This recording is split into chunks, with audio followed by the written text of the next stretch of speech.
beloved friend, PoLLy Frost. Hi. It's Hi. great to be here on National Paella Day. Yeah, you always get the good food days. I swear, PoLLy. It was guacamole last time. It was such good guacamole, and that was really from good. Hotel Tortuga. And this is like paella from Angeline Bonatti, and you just wait till you get to that. It's so amazing. Is so it vegetarian? It is. It's vegetarian because I just didn't know if anybody had an issue. So I said, she was like, vegetarian paella? How boring. And it was just like, come on, I just don't know, you know.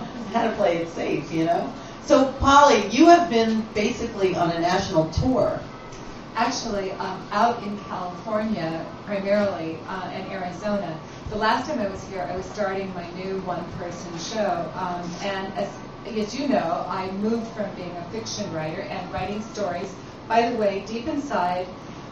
Deep inside. It's funny you would say that. She writes erotic stuff, and it's like, I figured you would say that. You know what? I heard that they're reissuing it, and it's been very successful.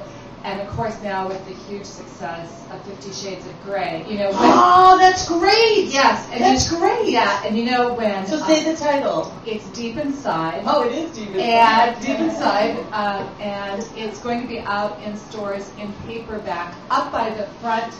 Oh my cash gosh! register this time. You know, when it first came out, that would be 6 years ago. It was published by Macmillan, by Tor Macmillan, which is a major horror house. Dave would put it back by the bathroom in those days. Right. Oh, this is wonderful. Thank you, E.L. James. Yeah. Erotica has suddenly been recognized as something. But but ReW has a really big part in this because she was. All these stories were originally written as monologues for actors to read in the city, and ReW was the person I most wanted to have read The Pleasure Invaders, and she was Rachel. I love Rachel. Sometimes I did it great, and sometimes I had a hard time. You were always great. Oh, you're nice. Tarmac. I learned the word tarmac from Rachel. Because you were down on it. I loved her. You told me she was Barbarella and the Bad Lieutenant. Bad Lieutenant mixed together, and I watched both of those movies, and I was so happy that I even got to do that, you know? She was badass, man. She was badass, and you were perfect I love Rachel. Her. Yeah. So this is really cool, though. This is good. Yeah. But your one-woman show is called Bad Role Models. It's Bad Role Models. I love it. And I learned from them. And, I really kind of left. Well, 2 years ago, I realized that I had been writing and publishing for over 25 years. For magazines like the New Yorker, the Atlantic, and a lot of magazines you never heard of, and books and everything, and had written plays. But that I really needed to connect with audiences more directly. Now, you guys, you're a performer. You do design, right? So you understand that need, right? To do it. And I think we're in this very transitional phase in our culture where I think it's becoming more and more important for people to connect like what you're doing live and what you're doing with this show, don't you? Well, yeah, and one of the things that you do I really respect is that you do not allow your shows to be recorded. No. Now, there's something that I really, like, when I was Rachel, it was not recorded. No. And I always seem to find, not always, but very, very frequently, that the best performances, the camera's not on. Mm-hmm. And I always wonder, like, why is that? Like, we were just in London, and we did our third UK ReW WhO, and the best, I don't want to say the best, everyone on the show was wonderful, great. Mm-hmm. But one segment that was just like so amazing, we had a technical glitch and it did not record. Mm-hmm. And all I could think about was you saying, it's okay, it didn't need to be recorded, it was seen, it's okay. And I needed to hear you saying that. Like, why is it that... Why do you think? See, for me, I think it's this thing that I was getting too much into as an artist. You were talking about creativity, with your other wonderful guests before me, and I think that I was listening and I was thinking, I really loved everything you guys were saying, and it sparked off in me this decision I had, which is I felt I was heading all the time too much towards immortality, towards this idea that I was going to do that. And I started to realize that I wanted to embrace impermanence. I wanted to embrace the idea that something wasn't going to last, that people would have a memory of an evening and they'd carry it around. Because after all, isn't that what Homer and Socrates did? And I figured they did a lot of that thing. Yeah, and I immediately think you're talking about Homer Simpson. And I was like, he did that? That's exactly what I thought. I hear Homer. That's the first Homer that I think of. Exactly. Yeah. You know, it's so interesting because every time I do my shows, too. I better eat some paella. It looks so good. I know. I can't wait. Exactly. Yeah. But you know, the thing is, it's really interesting. Yeah, they didn't record it, right? No. In fact, people, you know, they started writing it down at a certain point. But my feeling is people say to me, are you going to publish these shows? And I say, no. I am. It's very. Are they freestyle or are they totally like written out? I have very very messy notes of things, but it depends where I am. Now, I did Bad Role Models, which is about growing up in the Southern California area. And you had the coolest, baddest role models, though. I did, and one of the things I decided I was going to do there was to do it at one of the places that I talk about in my show, which is a horse riding stables in Altadena, California, which is in the Los Angeles area. And if you've never heard of it, that's okay. It's a really weird little town that I'm so thankful that I grew up in. Altadena has always been known as one of the most integrated in every conceivable way little towns. It's today has the most number of interracial marriages in the Southland. It was where a lot of misfits, visionaries, and artists and all sorts of people all came together, and it's still resists incorporation by Pasadena, which everybody knows because it's perfect, it's beautiful, little old lady, and the Roseberry. So I did it there, and I, of course, because I was talking about a place that the people who were coming to see my show knew about, and it got written about in the papers there. And suddenly, I had more people than I knew what to do with. I was doing this horse stables, and I had people write me who I hadn't seen or heard from in over 40 years. Wow. I had people, one woman who had ridden horses with me, flew down from Oregon. I had people who were a historian from Altadena. I had people who know this area. And all of a sudden, I'm telling you, I was nervous beforehand. Yeah, but did they have similar experiences? Did they relate? Oh, well, what was really interesting is one of the things I talk about in the show is my writing teacher. Her name was Aloha Robinson. Do you love it? Wow. Yeah, and she was a former runner-up for Miss America in 1926. Wow. Yeah, she had been a starlet in early westerns and silent movies. Wow. And she was 60 years old when I first started writing with her. And one of my first memories of her is she would start drinking scotch at 8 a.m. She told me her doctor said she had to do that for her heart. Did she put milk in it? No. I mean, I stared at it. She always had a cigarette in her mouth, a Parliament. And her doctor told her she had to do that? I've been waiting for it. That's why her doctor. And nobody thought about secondhand smoke with kids. No, not back then. No, it was like, kid, if you don't want to breathe some smoke, go outside. Go outside. Right now, adults were adults in You those can smoke days. on planes, movies. Yes. In your classroom in college. Oh, yes, of course. And you know, that was the same doctor that I was later to hear had told her never vacuum because it's bad for your back. So she drank, and of course I never told my parents how much she drank. And I was really nervous because this man wrote me and he said, I knew Aloha. And then this young woman, well, she's my age, and she had ridden with me at Aloha's. So I get to the show, and I'm suddenly so nervous. I'm going into the little bathroom thing there, and coming out, and this guy comes up to me and he says, okay, you're going to be talking about Aloha, and I read about, how you saw her, and I thought, oh God, he's going to say, how dare you say those things about her?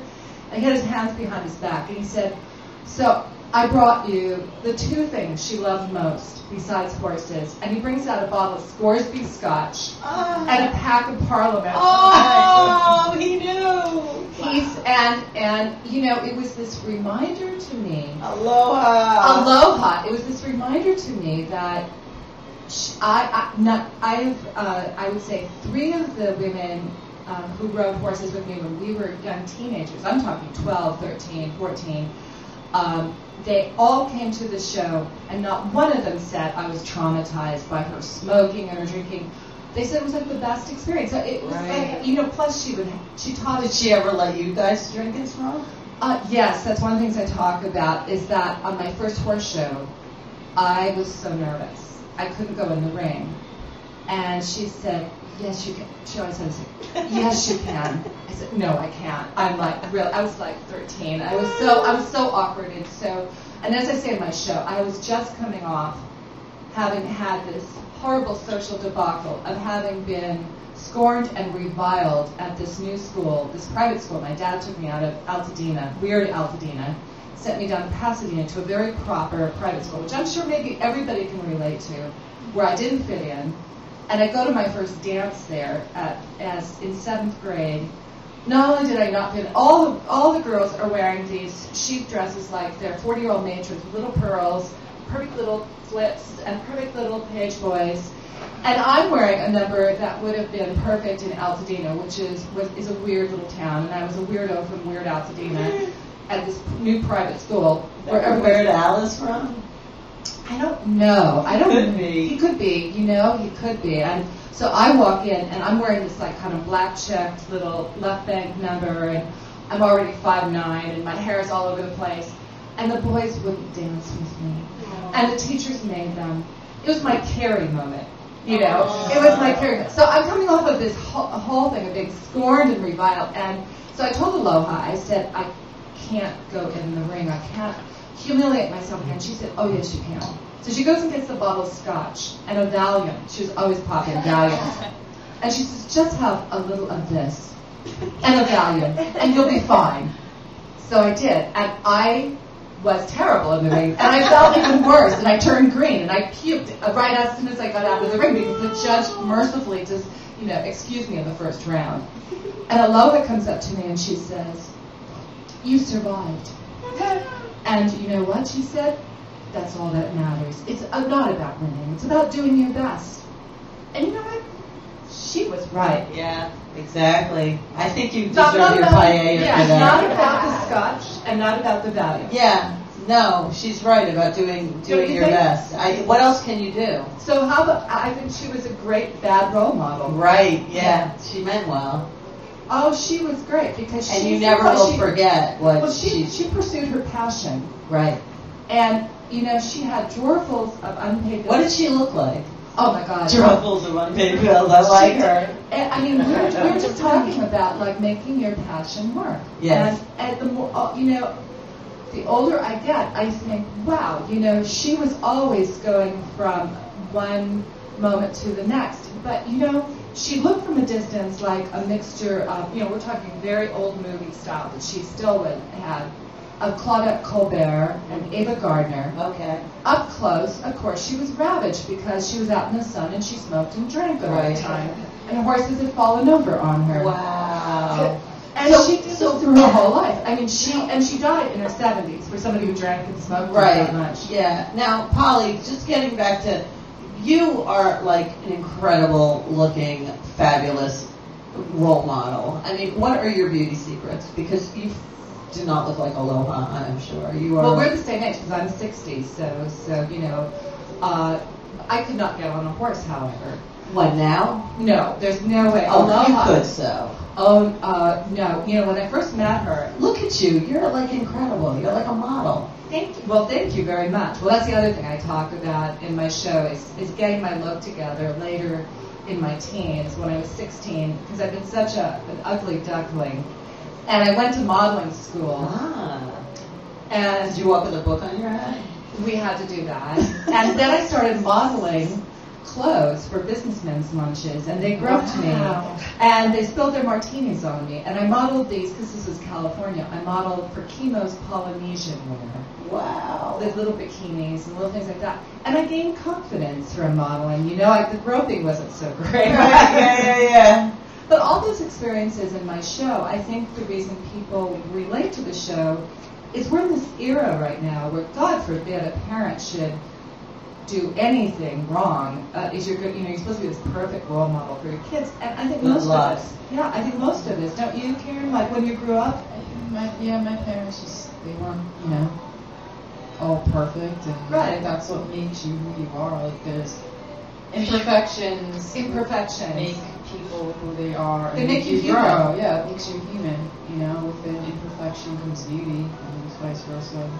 It's your individuality. Yeah, it's your authenticity, who you are as a person. Like if you are in this world where everyone's got to follow these set rules and fit a mold, like take column A, column B, and this is how you're supposed to live your life, and how you're supposed to be as an artist, as a musician, how you as a Kardashian, Oh, right. Yeah. That's a different kind. Exactly. Right. I know. So what is your website? How do people find you? And do you have any shows coming up? Yeah, I just did one in New York City, and I was really pleased because it got a rave review in the Huffington Post. Oh, I read it. It's amazing. What an amazing review. It was great. But I'm really going to go out to California because it's really a show that I want to do in California because I think, that's really what it's about. So that's really where I'm going to be doing it this summer and then come back here. I was surprised people in New York City related to all the things I'm talking about. But of course, ReW has been a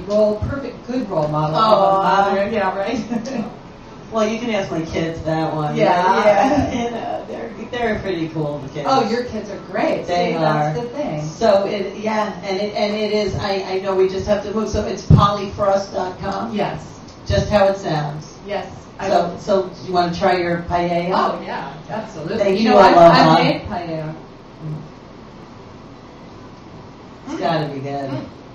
That's really good. Yay, Angeline Bonatti. And yes, any last shout outs? And you got to come visit us many times. I'm always loving to hear your stories. Not just that I really enjoyed meeting you too, Karen. Really fun. Creature. Yeah. So I have a question. Where can people find your book? You said any bookstore? Yeah. Thank you. It's going to be reissued into bookstores in June, and not hidden back by the bathroom, apparently. But you can also go on to Amazon, and on my website I have links to all my books and things like that. Awesome. Thank you so much, PoLLy. We'll be back. We got more.